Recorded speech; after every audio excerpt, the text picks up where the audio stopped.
Hello, I'm Marianne Teitelbaum, Ayurvedic physician, chiropractor, and today I'd like to talk about reconsidering the use of gluten and wheat back into our diets. Because avoiding gluten is so all-pervasive nowadays that it's become quite commonplace for the vast majority of restaurants to offer gluten-free alternatives. So many people are giving up gluten and grains in general, even if they don't have celiac disease.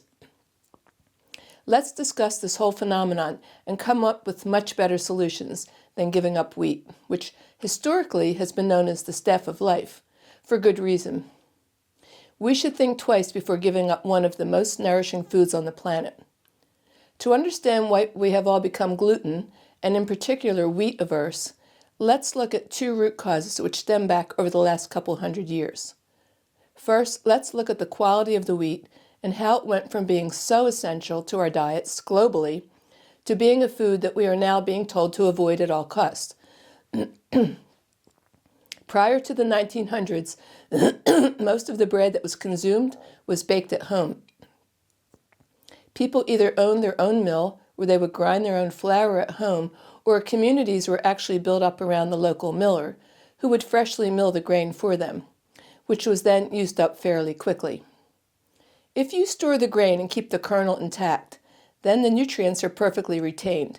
But once you mill it into flour, the nutrients located deep inside the wheat kernel, the oils, vitamins, minerals, and fat-soluble nutrients, are now exposed to the air, and it begins to oxidize and go rancid, losing its nutritional value.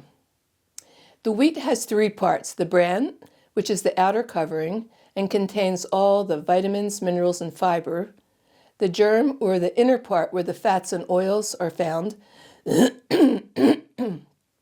the endosperm, or the starchy part of the grain.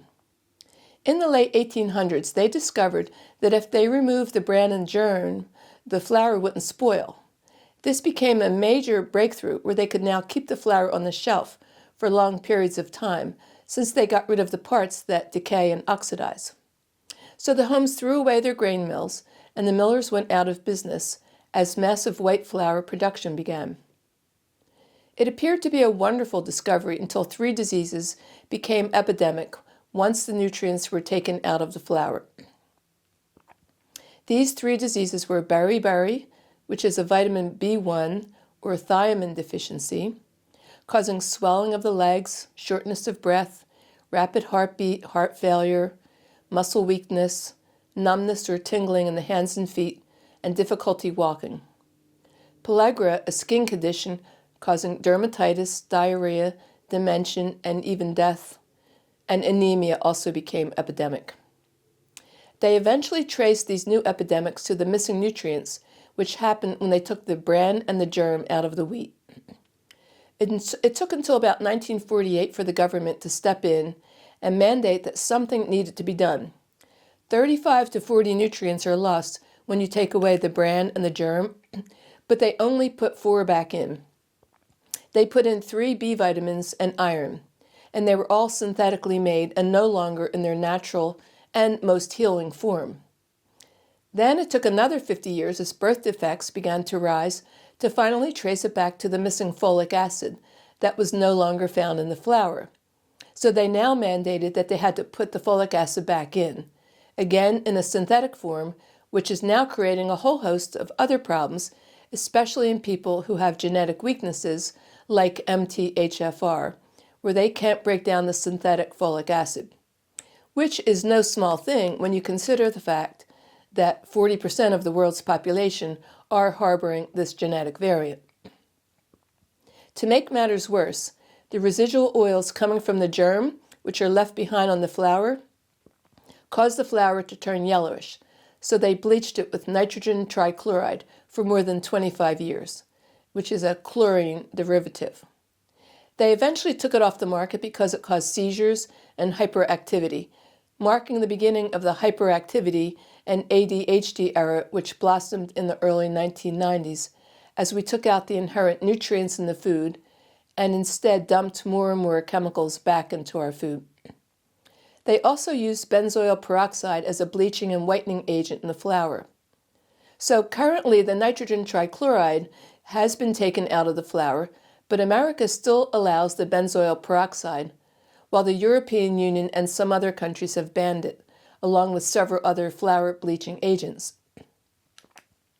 Potassium bromate is a white crystal powder used to improve the bread volume and texture, but it's classified as a potential human carcinogen and banned in the European Union, Canada, and other countries, but it is still allowed in the United States. It damages the kidneys, depresses the thyroid gland, and causes cancer. Nowadays, people are also avoiding wheat because of the misinformation circulating about phytates and lectins, which are found in the wheat. Phytates are the storage form of phosphorus in the plants, found in seeds, grains, legumes, nuts, and bran. Lectins are proteins that bind to carbohydrates. The plants produce them as a defense mechanism, and they're found mainly in beans, whole grains, the nightshade vegetables, and some seeds. Phytic acid is a powerful antioxidant and an anti-chelator. Phytates and lectins are not anti-nutrients, as they're mistakenly called. Phytates are a source of inositol, which our bodies need. It's not correct to say that the phytic acid will pull out all of the nutrients.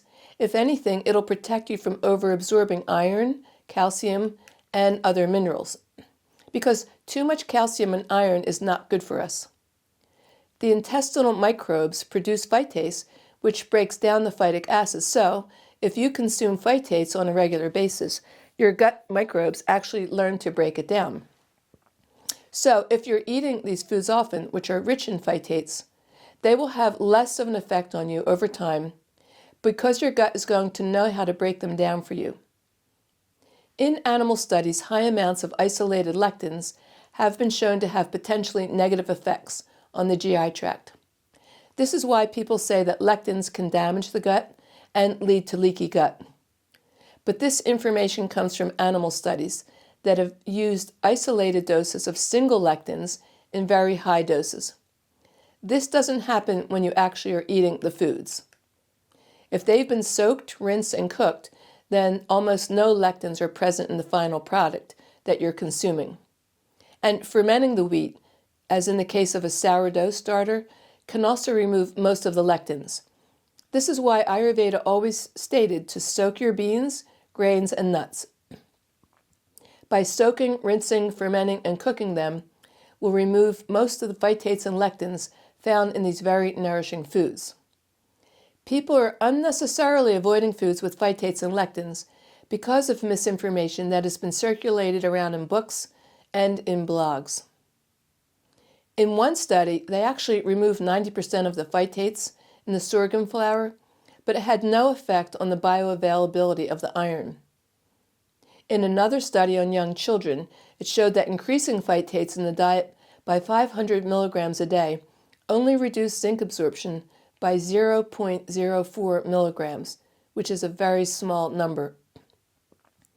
And another study found that 180 postmenopausal women showed that eating more phytate-rich foods were actually associated with a higher bone mineral density.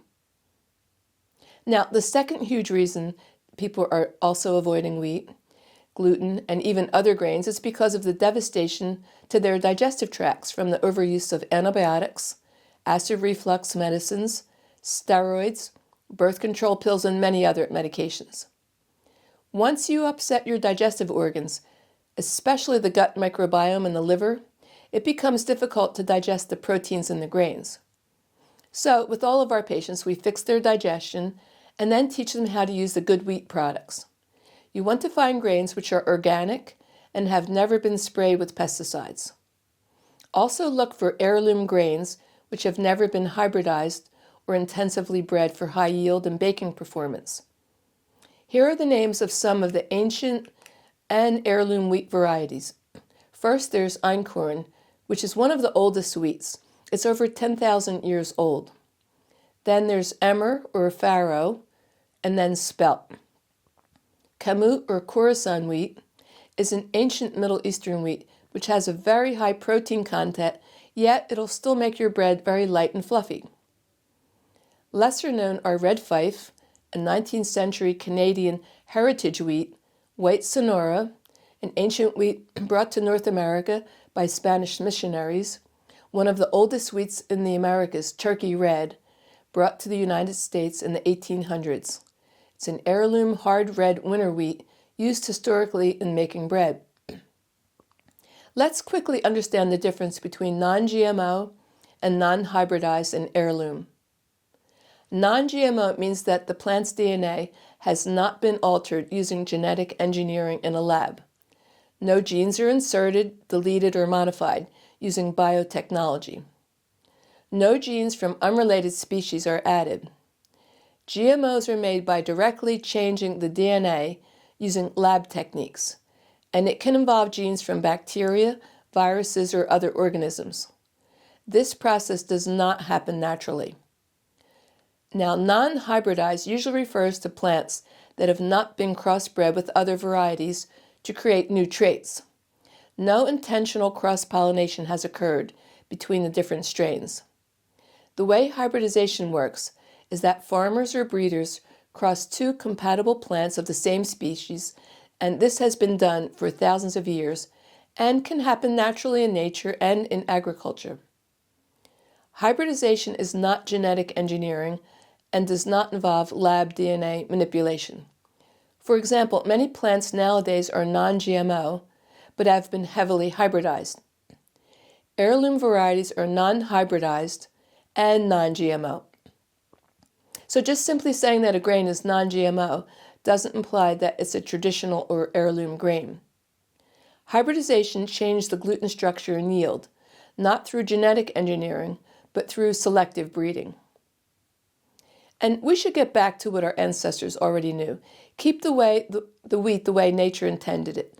Don't take anything out. Don't put synthetic nutrients back in, and mill your own flour. Now, before you think this is something which takes up time and you couldn't possibly do, keep in mind that there are wonderful grain mills which you just keep on your countertop, which will grind your whole grains in a matter of 1 to 2 minutes. Then make your breads and other baked goods as soon as you can before the grains start to degrade. Countless people will tell you that they thought they were allergic to gluten, but when they fixed their digestion, got the good kernels of wheat and milled their own flour and baked their own bread, they were astonished to find out that they can in fact digest wheat and the gluten it contains, which is great for the gut microbiome because the more you keep restricting the diet, the less diverse your gut microbiome will get, making it harder and harder to digest any food, pushing you into a little corner where there are hardly any foods left for you to tolerate. But once you fix digestion and start expanding your diet back out again, your gut microbiome will start to thrive and your health will return in ways you hadn't imagined. I hope this information helps you in your efforts to realize how important wheat and gluten is for your health, despite all the information to the contrary.